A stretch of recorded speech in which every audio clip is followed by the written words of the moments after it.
මාලිමාණ්ඩුව පත් වෙලා ඉතා කෙටි කාලයක් තුළ ප්‍රාදේශ සභාව පත් වෙලා වසරක් සම්පූර්ණ වුණේ මේ අඩි 5ක පාර අපිට අඩි 10ක් දක්වා පුළුල් කරලා ජනතාවට ලබා දෙන්න හැකියාව ලැබුණා.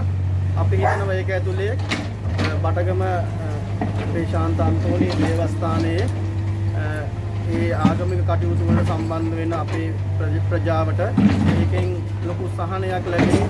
ඒ වගේම මෙතන තිබෙනවා අපේ පාසල, ඒ ප්‍රාථමික සහ අපේ කනිෂ්ඨ විද්‍යාලයේ බටගම. ඒතකොට මේ පාසලටත් දරුවන්ට පැමිණීමට මේක මහඟු පිටුවාලක් වේ. ඒ නිසා ප්‍රජාවට ඉතාමත් වැදගත් තැනක් අපි හඳුනගෙන ජනතාවාදී ආණ්ඩුවක් ලෙස අපට පුළුවන්කම ලැබිලා තියෙනවා ජනතාවට ඔවුන්ගේ අපේක්ෂා ඉටු කර දෙන්න. ඉතා කෙටි කාලයක් තුළ අපි හිතනවා ඉදිරි කාලය තුලත් අපේ ඉදිරි වසර කිහිපය තුලත් අපිට පුළුවන් වෙයි වඩා වැඩි ප්‍රතිලාභයක් අපේ ජනතාවට ලබා දෙන්න. එතකන් අපිත් එක්ක ඔබ ඉන්න ඔබ ලබා දුන්නු ශක්තිය අපි නිබඳවම අපි ආරක්ෂා කරනවා වෙනුවෙන් අප වෙනවා කියලා මේ අවස්ථාවේදී ප්‍රකාශ කරනවා.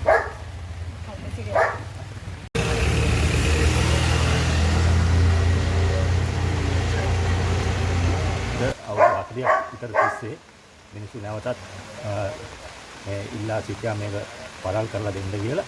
ඉතින් මේ අතරතුරේ ටිකක් අය ආවා. ඇවිල්ලා ගන්නේ හොඳ මිනිස්සු ඇවිල්ලා මේ ගැන සාකච්ඡා කළා. ඒ මිනිස්සුන්ට තියෙන අවශ්‍යතාවය නිසා. නමුත් මටත් අවශ්‍යතාවය තිබුණා. ඒ ගැන ඒගොල්ලන්ගේ හැඟීම තියෙන්න ඇති. නමුත් ඒ සඳහා ආපු අනිකුත් මේ රජයවල වල හිටපු ආයතන කිසිම ප්‍රතිචාරයක් තිබුණේ නැහැ. වත්මන් රජ්‍ය යටතේ අපි යම්කිසි උත්සාහයක යෙදුණා මේ පාර පුළුල් කර ගැනීම සඳහා. ඒකේ උච්චතම අවස්ථාවල මල් පැල ගන්නලා තියෙනවා. අද මේ පාර අපිට අඩි 10ක පුළුල් පාරක් සංවර්ධනය වෙලා